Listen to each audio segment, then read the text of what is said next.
स्वागत है आपका अपने चैनल MGM करियर इंस्टीट्यूट में। तो स्टूडेंट्स, हम मूल कॉन्सेप्ट को पढ़ रहे थे। मूल कॉन्सेप्ट में आज हम डिफरेंट टाइप ऑफ क्वेश्चंस, कौन कौन से क्वेश्चंस बन सकते हैं इसमें, उसके बारे में स्टडी करेंगे। ठीक है, तो उससे पहले अगर आपने हमारे चैनल को सब्सक्राइब नहीं किया है तो जल्दी से सब्सक्राइब कर दें और हाँ, बेल आइकन को प्रेस करना ना भूलें ताकि आपको हमारे डेली लाइव लेक्चर्स का नोटिफिकेशन सबसे पहले मिले। ओके स्टूडेंट्स, तो आइए हम मूल कॉन्सेप्ट को आगे बढ़ाते हैं। तो सबसे पहले इसमें आज का हमारा जो टॉपिक है वो है question based on percent composition. Percent composition पे कौन कौन से क्वेश्चन आ सकते हैं, तो उसके लिए एक फॉर्मूला दिया हुआ है। परसेंट कंपोजिशन इक्वल्स टू होता है mass of element divide by total mass of compound into 100। जैसे हम परसेंटेज निकालते हैं किसी भी चीज़ का वैसा ही ये पूरा का पूरा टॉपिक है। तो mass of element divide by total mass of compound into 100। तो इसको समझने के लिए अब हम क्वेश्चन करेंगे, क्वेश्चन से सब कुछ समझेंगे। ठीक है, तो फर्स्ट क्वेश्चन यहाँ पे दे रखा है कि calculate percentage of carbon in C6H6। C6H6 में कार्बन का परसेंटेज कितना है। तो C6H6 में सबसे पहले मुझे मास ऑफ एलिमेंट चाहिए। तो C6H6 में कार्बन कितने हैं, यहाँ पे 6 हैं। तो इसका मास कितना आ जाएगा, 6 × 12 दैट इज़ 72। ओके, और परसेंटेज अगर निकालना है मुझे तो टोटल मास ऑफ कंपाउंड निकालना पड़ेगा। टोटल मास ऑफ कंपाउंड होएगा 72 + 6 दैट इज़ 78। ठीक है, परसेंटेज निकालने के लिए, परसेंटेज कार्बन निकालने के लिए क्या करूँगा, मास ऑफ एलिमेंट मतलब कार्बन का mass divide by total mass कितना 78 × 100। इसको जब हम कैलकुलेट करेंगे स्टूडेंट्स तो ये आ जाएगा हमारे पास 92%। तो इस तरीके से हम किसी भी एलिमेंट का परसेंट कंपोजिशन उस कंपाउंड में निकाल सकते हैं। ठीक है, नेक्स्ट हमें दे रखा है कि percentage of oxygen in 1.71 gram C12H22O11, ये सुक्रोज होता है। ठीक है, इसका हमें 1.71 ग्राम दे रखा है। तो मैंने आपको सिखा रखा है सबसे पहले कि कुछ भी दे रखा हो तो सबसे पहले उसको क्या निकालते हैं हम, मोल। मोल कैसे निकालेंगे, 1.71 ग्राम वेट डिवाइड बाय इसका मोलिकुलर वेट कितना आएगा 342। इसको जब हम सॉल्व करेंगे तो ये आ जाएगा 0.005। ठीक है, अब ये आ गए इसके मोल। अब मैं क्या करूँ, मुझे ऑक्सीजन का परसेंटेज चाहिए तो मुझे ऑक्सीजन का मास चाहिए। तो सबसे पहले फिर मैं क्या निकालूंगा, मोल ऑफ ऑक्सीजन। ऑक्सीजन के मोल इसमें कितने होंगे, वो कितने होंगे 0.005 इंटू ऑक्सीजन कितना है यहाँ पे 11 है। तो 11 से इसको मल्टीप्लाई कर दिया तो ये आ गए ऑक्सीजन के मोल। अगर मुझे मास ऑफ ऑक्सीजन निकालना है अब तो क्या करूँगा मैं, मोल इंटू इसका एटॉमिक वेट 0.005 इंटू 11 इंटू 16। ठीक है, तो ये हो गया इसका मास ऑफ ऑक्सीजन। अब परसेंटेज निकालना है अपने को, तो परसेंटेज कैसे निकालेंगे, मास ऑफ ऑक्सीजन मतलब एलिमेंट का मास 0.005 into 11 into 16 divide by total mass 1.71 into 100। इसको जब हम सॉल्व करेंगे स्टूडेंट्स तो ये आएगा हमारे पास 51.46%। तो ऑक्सीजन का परसेंटेज जो है इतने ग्राम C12H22O11 में कितना है 51.46%। ओके, नेक्स्ट हमारा टॉपिक है question based on percent yield. Percent yield क्या होता है स्टूडेंट्स, परसेंट यील्ड होता है कि रिएक्शन कितनी परसेंट पूरी हो चुकी है या फिर जो प्रोडक्ट बन रहे हैं वो कितना ग्राम बन रहे हैं, कितना मोल बन रहे हैं, ये सब होता है परसेंटेज यील्ड का मतलब। तो इसका फॉर्मूला है percent yield equals to actual yield upon theoretical yield into 100। तो यहाँ पे एक्चुअल यील्ड क्या होती है, जो हमें क्वेश्चन में दी हुई रहती है, क्या जो हमें क्वेश्चन में दी हुई रहती है। थियोरेटिकल यील्ड वो होती है जो हम कैलकुलेट करके निकालते हैं, जो कॉपी पेन पे मतलब पेन पेपर से हम निकालते हैं, उसको बोलते हैं थियोरेटिकल यील्ड। और इनटू 100 परसेंटेज यील्ड का ये मतलब होता है। इसका एक क्वेश्चन करके देखते हैं तो हमें और ज़्यादा समझ में आ जाएगा। हमें क्वेश्चन में दे रखा है 5.4 ग्राम एल्यूमिनियम जो है रिएक्ट करता है 12.8 ग्राम ऑक्सीजन से और बनाता है क्या 5.1 ग्राम Al2O3। अब देखो यहाँ पे हमें पहले ही दे रखा है 5.1 ग्राम Al2O3, तो इसका मतलब ये हमें क्या दे रखा है, ये हमें दे रखा है एक्चुअल यील्ड। ठीक है, एक्चुअल यील्ड, और हमें थियोरेटिकल यील्ड निकालनी है और एक्चुअल अपॉन थियोरेटिकल करके परसेंटेज यील्ड हमें कैलकुलेट कर लेना है। तो सबसे पहले मैं क्या करूँगा, रिएक्शन लिखूँगा 4 aluminium plus 3O2 gives Al2O3। इसको बैलेंस कर देते हैं।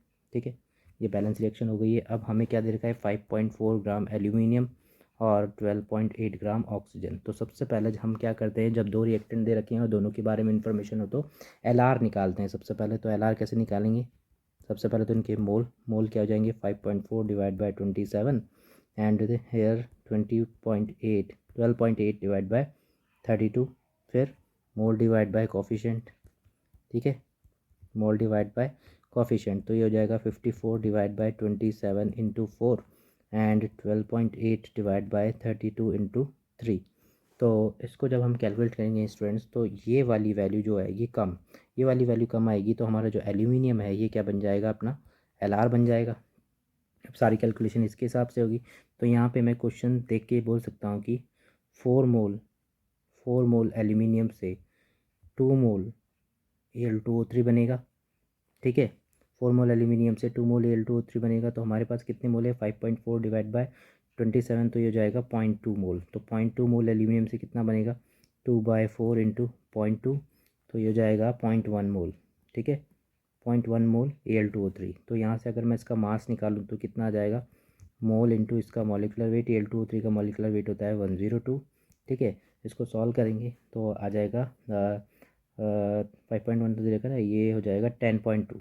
ठीक है, तो अगर मेरे को परसेंट यील्ड निकालना है तो अगेन फॉर्मूला लगाते हैं। फॉर्मूला क्या होगा, एक्चुअल यील्ड कितना है 5.1, थ्योरेटिकल यील्ड 10.2 इंटू 100। इसको सॉल्व करेंगे हम तो ये हमारे पास आ जाएगा, ये हो जाएगा 5.1 अपॉन ये हो जाएगा 250% यील्ड हो जाएगी। ठीक है, तो ये हमारा आंसर आ जाएगा।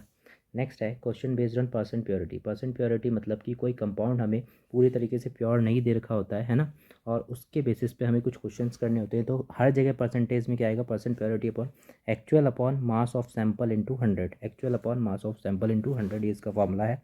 ठीक है, इसको भी क्वेश्चन से ही समझते हैं। हमें एक रिएक्शन दे रखी है CaCO3 जो कि गर्म करने पर Ca और CO2 में कन्वर्ट हो जाती है, और हमें बताना है कि जो CO2 बन रही है उसका वॉल्यूम कितना है अगर 10 ग्राम ऑफ 90% प्योर लाइमस्टोन को गर्म किया जाता है। लाइमस्टोन मतलब CaCO3 को गर्म किया जाता है, तो कितना वॉल्यूम CO2 का बनेगा अगर 10 ग्राम 90% प्योर है तो। ठीक है, तो सबसे पहले तो मैं 10 ग्राम का 90% निकाल लेता हूँ।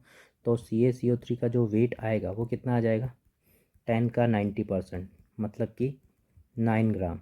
ठीक है, अब 9 ग्राम से हमें क्वेश्चन सॉल्व करना है, तो इसके मोल कितने हो जाएंगे, mole of CaCO3 equals to 9 divide by 100, that is 0.09 mole. ठीक है, अब रिएक्शन को देख के मैं बोल सकता हूँ कि 1 मोल CaCO3 से 1 मोल CO2 बन रहा है। ठीक है, तो 0.09 मोल से कितना बनेगा, 0.09 मोल CO2, और हमें वॉल्यूम चाहिए। वॉल्यूम निकालने के लिए क्या करते हैं अपन, मोल को किससे मल्टीप्लाई कर देते हैं, 22.4 से, तो ये आ जाएगा 2.016 लीटर आंसर आ जाएगा अपना। ठीक है, नेक्स्ट क्वेश्चन हमें दे रखा है, अगेन एक रिएक्शन दे रखी है CaCO3 जो कि HCl से रिएक्ट करके CaCl2H2 एंड CO2 बना रहा है, और हमें बताना है कि जो HCl है वो 20% प्योर का वेट कितना होगा जो कि 10 ग्राम CO3 से रिएक्शन के लिए रिक्वायर्ड है। ठीक है, तो सबसे पहले मैं क्या करता हूँ, CaCO3 जो भी दे रखा है उसके मोल निकाल लो। तो मोल ऑफ CaCO3 कितना आ जाएगा, 10 डिवाइड बाय 100 दैट इज़ 0.1 मोल। ठीक है, अब मैं रिएक्शन को देख के ऐसा बोल सकता हूँ कि 1 मोल CaCO3 के लिए 2 मोल HCl चाहिए। यहाँ देखो 1 मोल CaCO3 के लिए 2 मोल HCl चाहिए। ठीक है, तो 0.1 मोल के लिए कितना चाहिए, 2/1 into 0.1 that is 0.2 mole HCl चाहिए। 0.2 मोल HCl चाहिए। अब मास निकाल लेते हैं HCl का। मास कितना आ जाएगा, मोल इंटू HCl का मॉलिक्यूलर वेट कितना होता है 36.5। इसको सॉल्व करेंगे तो ये आ जाएगा 7.3 ग्राम। ठीक है, अब हमें चाहिए क्या कितना सैंपल का वेट है ना, तो 20% प्योर दे रखा है, तो परसेंट प्योरिटी का फॉर्मूला लगाते हैं 20 divide by actual mass upon mass of sample जो कि हमें निकालना है, मास ऑफ सैंपल इंटू 100। तो यहाँ से मास आ जाएगा सैंपल का, mass of sample equals to, इसको कैलकुलेट करेंगे तो ये आ जाएगा 36.5 gram. Okay students, 36.5 gram. Next हमारा टॉपिक है question based on minimum molecular weight. तो किसी भी कंपाउंड का हमें मिनिमम मॉलिकुलर वेट निकालना है तो इसको हम डायरेक्ट क्वेश्चन से समझते हैं। अब समझिए, अगर किसी कंपाउंड का मुझे मिनिमम मॉलिकुलर वेट निकालना है तो उस कंपाउंड में जो भी एलिमेंट दे रखा है उसका कम से कम एक एलिमेंट तो उपस्थित होना ही चाहिए, एक एलिमेंट प्रेजेंट होना चाहिए और उसके बारे में इन्फॉर्मेशन देनी चाहिए। तो बस इसी के बेसिस पर कुछ एक क्वेश्चन यहाँ पे लिखे हुए हैं, जैसे कि ये क्वेश्चन है कि एक ऑर्गेनिक कंपाउंड जो है 8% ऑक्सीजन मास का रखता है, तो उसका मॉलिकुलर मिनिमम मॉलिकुलर वेट हमें निकालना है। तो सपोज़ जो कंपाउंड है उसका मिनिमम मॉलिकुलर वेट मैं मान लेता हूँ, मिनिमम मॉलिक्यूलर वेट जो है वो मैं मान लेता हूँ कितना, x ग्राम है। ठीक है, तो x का 8% जो है, x का 8% मतलब एक्स इंटू 8 जो 100 होगा वो किसके बराबर होगा, कम से कम एक एटम ऑक्सीजन का होना चाहिए, तो ऑक्सीजन के एक एटम का मास कितना होता है एक्स, तो यहाँ से एक्स कितना आ जाएगा 1600 डिवाइड बाय 8 मतलब 200 ग्राम। तो उस कंपाउंड का जो मिनिमम मॉलिक्यूलर वेट है ना वो 200 ग्राम होना चाहिए। इस तरीके से इन क्वेश्चंस को हम सॉल्व करेंगे। नेक्स्ट हमें दे रखा है compound contain 10% metal by mass, atomic mass of metal is 40, then calculate minimum molecular weight of compound. तो अगेन मिनिमम मॉलिक्यूलर वेट कितना मान लूँ मैं, minimum molecular weight equals to X gram per mole, ठीक है, मॉलिक्यूलर वेट है इसलिए x gram per मोल मान लेता हूँ, है ना। इस एक्स का 40% जो है, सॉरी इस एक्स का जो 10% है वो किसके बराबर है, एक मेटल के बराबर है, तो 40 के बराबर है, तो एक्स इक्वल्स टू कितना आ जाएगा 40 इंटू 100 डिवाइड बाई 10, तो ये आ जाएगा 400 ग्राम। तो इस तरीके से हम किसी भी कंपाउंड का मॉलिक्यूलर वेट कैलकुलेट कर सकते हैं। नेक्स्ट हमारे पास आता है question based on POAC। Next क्या आता है, क्वेश्चन बेस्ड ऑन POAC। अब ये POAC क्या है, POAC जो होता है इसका फुल फॉर्म होता है प्रिंसिपल ऑफ एटॉमिक कंजर्वेशन। इसका मतलब क्या है कि जब भी कोई रिएक्शन होती है ना तो उसमें एटम कंजर्व रहते हैं, मतलब कि लेफ्ट साइड में जितने एटम्स होंगे उतने ही एटम क्या होंगे राइट साइड में होंगे, तो उनके मोल भी कंजर्व रहेंगे, ठीक है। मोल, तो हम ऐसा बोल सकते हैं कि mole of atom in reactant, मतलब रिएक्टेंट में जितने मोल एटम होंगे उतने ही हमारे पास प्रोडक्ट में एटम के मोल प्रेजेंट होंगे। तो एक एग्जांपल लेके मैं आपको ये समझाता हूँ कि POAC होता क्या है, ठीक है। एक एग्जांपल हमें दे रखा है जो KClO3 की है, ये डिसोसिएट होकर KCl और ऑक्सीजन दे रहा है। तो अब मैं यहाँ पे क्या करूँगा, हर एक एटम पे क्या करूँगा POAC अप्लाई करूँगा। तो सबसे पहले मैं करता हूँ K पे, पोटेशियम पे। तो पोटेशियम देखो मैं लिख सकता हूँ कि KClO3 मोल इंटू 1, पोटेशियम की लगा कर रहा हूँ ना, तो पोटेशियम कितना है यहाँ पे 1 इक्वल्स टू, और पोटेशियम कहाँ दिख रहा है मुझे, KCl में दिख रहा है, तो मैं यहाँ लिख सकता हूँ KCl के मोल इंटू 1, ठीक है। तो ये पोटेशियम पे क्या लग गया यहाँ पे अपना POAC। अब मैं लगाता हूँ Cl पे।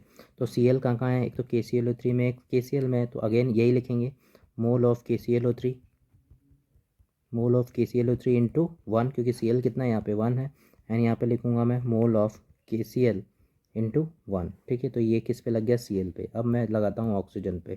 तो यहाँ पे लिखूँगा मैं मोल ऑफ KClO3 इंटू 3 आ जाएगा इस बार, क्योंकि ऑक्सीजन कितने यहाँ पे 3। अब दूसरा ऑक्सीजन मुझे कहाँ दिख रहा है, ऑक्सीजन के अंदर, तो यहाँ पे मैं लिखूँगा मोल ऑफ ऑक्सीजन इंटू 2। तो ये लग गया अपना किस पे POAC, ऑक्सीजन पे, ठीक है। इस तरीके से हम कभी भी POAC का यूज़ कर सकते हैं, और POAC का यूज़ तब करते हैं जब कोई ऐसी रिएक्शन आ जाए जिसको बैलेंस करना पॉसिबल नहीं है, ठीक है, तभी हम इसका यूज़ करेंगे। क्योंकि बैलेंस रिएक्शन होगी तब तो हम क्या लगा देते हैं, LR लगा देते हैं, ठीक है। तो यहाँ पे क्वेश्चन दे रखा है हमें कि जो 8 ग्राम सल्फर है उसको बर्न किया जाता है तो SO2 बनता है, जो कि ऑक्सीडाइज होता है, Cl2 बनाता है, फिर इस सॉल्यूशन को BaCl2 के साथ ट्रीट किया जाता है तो BaSO4 का प्रेसिपिटेशन बनता है। तो हमें निकालना है BaSO4 के मोल निकालने हैं, ठीक है, BaSO4 के मोल निकालने हैं। तो अगेन सिंपल सा काम है, डायरेक्ट चीज़ जिसके बीच में रिलेशन है ना उसकी रिएक्शन लिख लो BaSO4। तो यहाँ पे आप क्या करेंगे, सल्फ़र पे हम क्या लगा देंगे POAC, ठीक है। तो सल्फ़र का मुझे दे रखा है 8 ग्राम, तो इसके मोल कितने हो गए, 8 डिवाइड बाई इसका एटॉमिक वेट 32, है ना। अब मैं क्या करूँगा, इसमें सल्फ़र पे POAC लगाऊंगा, तो मैं लिखूँगा mole of sulphur into 1 equals to mole of BaSO4 into 1। तो यहाँ पे मोल ऑफ सल्फ़र कितना है 8/32 इंटू 1, मोल ऑफ BaSO4 को मैं x मान लेता हूँ, x इंटू 1, तो x की वैल्यू यहाँ से आ जाएगी हमारे पास कितनी 1/4। इस तरीके से हम POAC का यूज़ करके किसी भी कंपाउंड के मोल निकाल सकते हैं। अगेन हमें एक बहुत सारी 3 सीरीज़ में रिएक्शन दे रखी है, सीरीज़ रिएक्शन बोलते हैं क्योंकि यहाँ पे SO2 जो बन रहा है वो यहाँ पे यूज़ हो रहा है, यहाँ SO3 जो बन रहा है वो यहाँ पे यूज़ हो रहा है, इनको सीरीज़ रिएक्शन बोलते हैं, ठीक है। इसमें हमें दे रखा है कि H2SO4 जो बन रहा है उसका वेट निकालना है किससे, 1 किलोग्राम FeS2 हमें दिया हुआ है, उससे जो ये रिएक्शंस हो रही हैं उनसे हमें H2SO4 का वेट निकालना है। तो जो जो हमारे पास इंफॉर्मेशन है केवल उसके बारे में इंफॉर्मेशन लिखेंगे हम, इसके बारे में रिएक्शन लिख लेंगे FeS2 से H2SO4। अब यहाँ पे हम किस पे लगा देंगे POAC, सल्फ़र पे, क्योंकि सल्फ़र मुझे दोनों जगह कॉमन दिख रहा है, ठीक है। तो यहाँ पे सबसे पहले मैं इसके मोल निकाल लेता हूँ FeS2 के। मोल कितने आ जाएंगे, 1 किलो है तो 1000 ग्राम हो गया, 1000 डिवाइड बाय इसका जो मॉलिक्यूलर वेट आ जाएगा वो आ जाएगा 120। तो यहाँ पे क्या हो जाएगा, मोल ऑफ FeS2 इंटू 2, क्योंकि सल्फ़र कितने इसमें यहाँ पे 2 हैं, और यहाँ पे आ जाएगा मोल ऑफ H2SO4 इंटू 1, ठीक है। मोल ऑफ FeS2 कितना हो गया 1000 divide by 120 into 2, that is mole of x into 1, ठीक है। तो यहाँ से एक्स की वैल्यू आ जाएगी, ये हो जाएगा 1000 डिवाइड बाय या 2000 डिवाइड बाय 120, ठीक है। और अगर मुझे वेट निकालना है H2SO4 का, तो weight of H2SO4 equals to कितना आ जाएगा, मोल इंटू मॉलिकुलर वेट 98। इसको जब हम सॉल्व करेंगे तो यह आ जाएगा 1633.3 ग्राम। तो आई होप आपको ये सब क्वेश्चंस आपको समझ में आ गए होंगे स्टूडेंट्स। तो इसी के साथ हमारा जो मोल कॉन्सेप्ट है वो ख़त्म होता है। इसका अगला चैप्टर हम अगले वीडियो में स्टार्ट करेंगे। Okay students, thank you.